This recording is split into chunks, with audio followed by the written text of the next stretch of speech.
Donc, lorsqu'il a appris le Coran, il a commencé donc à l'étude des différentes sciences religieuses auprès de son père.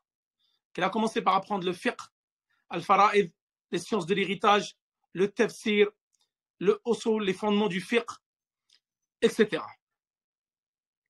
Et lorsque Cheikh Mohammed ibn Abdel Wahhab il a atteint l'âge de l'adolescence, car c'était un enfant qu'Allah subhanahu wa ta'ala a vraiment l'a doté d'une intelligence exceptionnelle.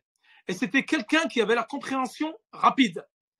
Et il s'est beaucoup intéressé très tôt à l'étude des ouvrages de Cheikh al-Islam ibn Taymiyyah et de son illustre élève Ibn al-Qayyim al-Jawziyya. Il s'est beaucoup inspiré des livres de ces deux savants dans l'étude et l'acquisition de la science. Et c'était un garçon qui ne se mélangeait pas beaucoup aux autres garçons dans la distraction, dans le jeu, etc. Au contraire, lui, il utilisait le plus cœur de son temps dans l'étude et l'acquisition de la science, malgré son jeune âge. Et donc, lorsqu'il a acquis l'adolescence, il est parti faire le pèlerinage, donc le 5e pilier de l'islam, à la Mecque.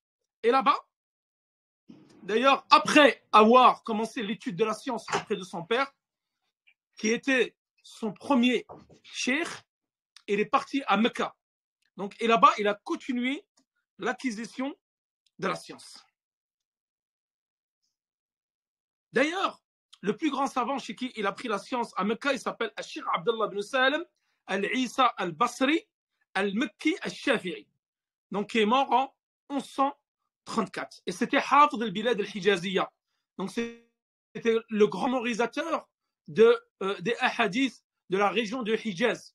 Ici, en Arabie Saoudite, la région de Riyad, Ad-Dar'iyya, Uyayna, Al-Ahsa, toutes les villes que nous allons évoquer, où Cheikh Mohammed Abdel Wahhab il a fait ses études religieuses, nous allons l'appeler la région de Najd. Et la région de Médine et de Mecca, il l'appelle Al-Hijaz.